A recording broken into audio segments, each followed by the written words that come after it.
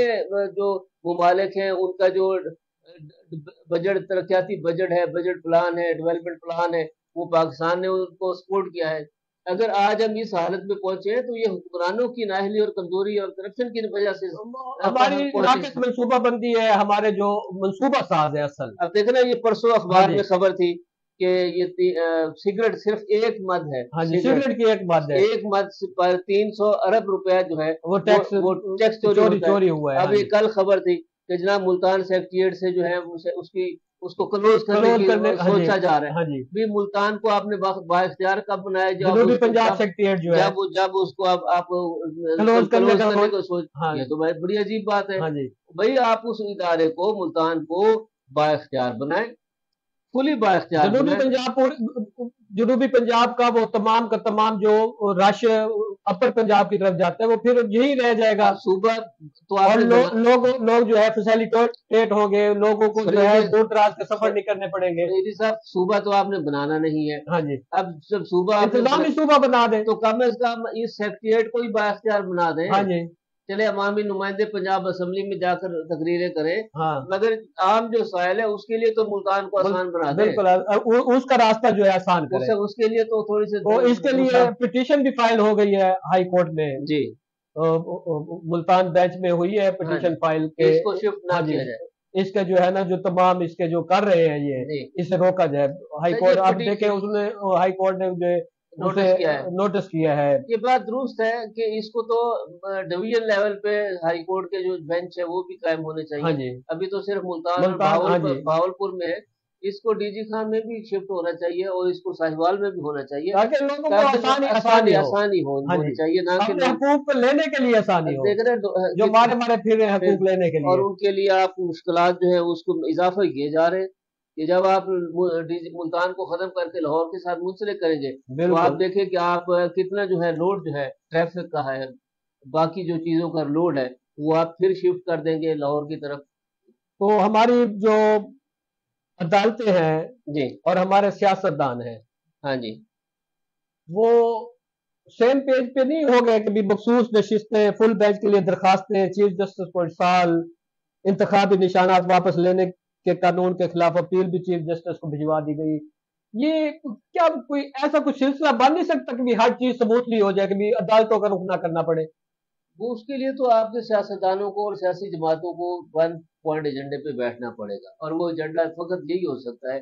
کہ آپ fair and free election کس طرح کروانا پسند کریں گے. اس کے لیے آپ کو بااختیار الیکشن کمیشن جو ہے, دنیا کے کتنے ممالک ہیں جہاں بااختیار الیکشن کمیشن ہے, وہاں مہینوں الیکشن ہوتے رہتے ہیں, اور مجال ہے کہ وہاں دھاندلی کی کوئی بات ہو. ہاں جی, کوئی شور ہوگا نہیں ہوتا وہاں, کوئی system R T S system اور فلانا سسٹم فلاں سسٹم, وہاں کوئی نہ بیٹھتا ہے نہ اٹھتا ہے.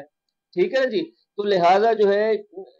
آپ سیاستدان جو ہیں, یہ پھر ذمہ داری سیاستدانوں کی ہے کہ وہ بیٹھے اور اپنی ڈومین طے کریں کہ ہم نے کہاں کہاں کھیلنا ہے, کتنا فرنٹ فٹ پہ کھیلنا ہے اور کتنا بیک فٹ پہ کھیلنا ہے. یہ سیاستدانوں کی ذمہ داری ہے,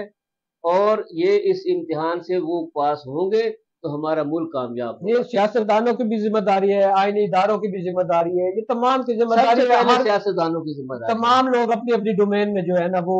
اس کے ارد گرد. سب سے پہلے سیاستدان اپنی ڈومین طے کریں, ٹھیک ہے, اس کے بعد آٹومیٹک ہمارے ادارے بھی اپنی اپنی جگہ میں چلے جائیں گے. آج کے روزنامہ دنیا میں خبر اور دیگر اخبارات میں جو قومی اخبارات ہیں کہ بھی آزاد کشمیر میں ہڑتال ختم ہو گئی ہے, گرفتار افراد رہا ہو گئے ہیں,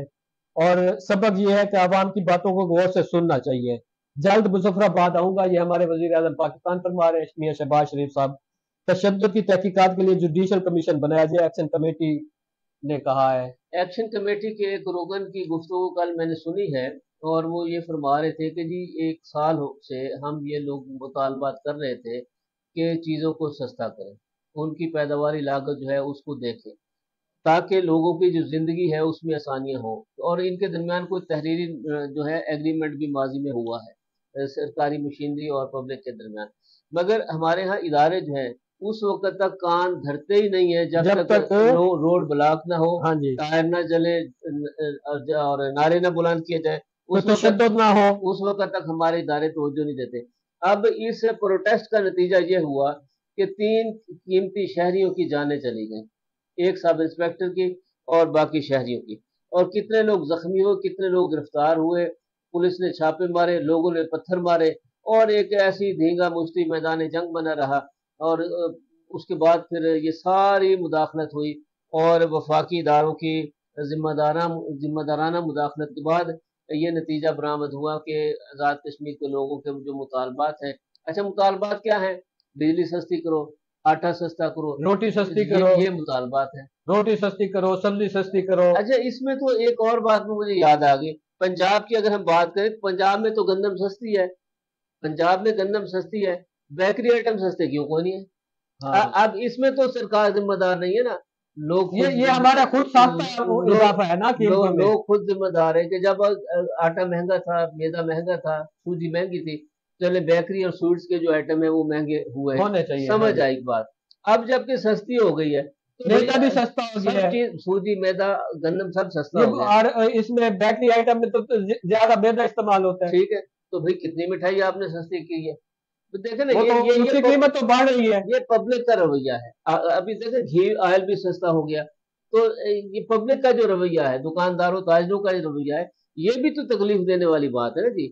اس کا مطلب یہ ہوا کہ ہمارے سیاستدان، ہمارے تاجر، ہمارے سرمایہ دار، ہمارے صنعت کار، ان کی اپنی دنیا ہے، اپنی دنیا ہے، اور ہمارے اس سرکاری اداروں کی اپنی دنیا ہے، بالکل، یہاں سب کی اپنی دنیا ہے، اور جس کی لاٹھی اس کی بھینس ہے۔ اچھا وہ ہمارے ڈپٹی کمشنر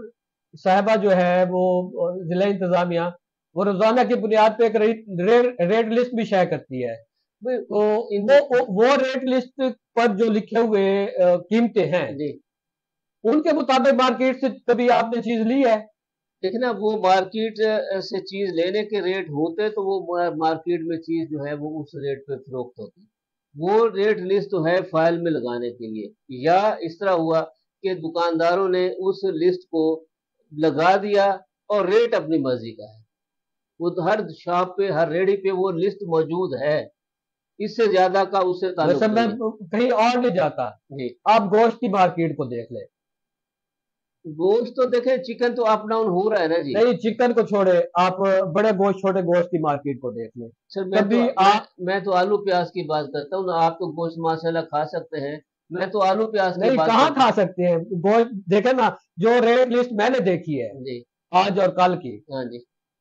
بڑا گوشت 650 روپے کلو لکھا ہوا ہے، یہ لکھا ہوا ہے، اب کون سی دکان پہ ملے گا؟ اب مجھے یہ سمجھ نہیں آتی، میں متعدد بار جو ہے میں پوچھتا ہوں، افسران سے بھی پوچھتا ہوں، اپنی انتظامیہ سے بھی پوچھتا ہوں، پرائس کنٹرول والوں سے بھی پوچھتا ہوں، یہ جو 650 روپے کلو گوشت ہے وہ کہاں ملتا ہے اور کس جگہ ملتا ہے؟ جی اسی طرح یہ میں نے آپ سے پہلے عرض کیا کہ یہ جو لسٹ ہوتی ہے، اس پہ یہ چیزیں فروخت کرنے کے لیے لسٹ نہیں ہوتی، یہ فائل میں لگانے کے لیے ہوتی ہے، حکومت پنجاب کو بھیجنے کے لیے، اور 20 روپے کا وہ کاغذ ہے،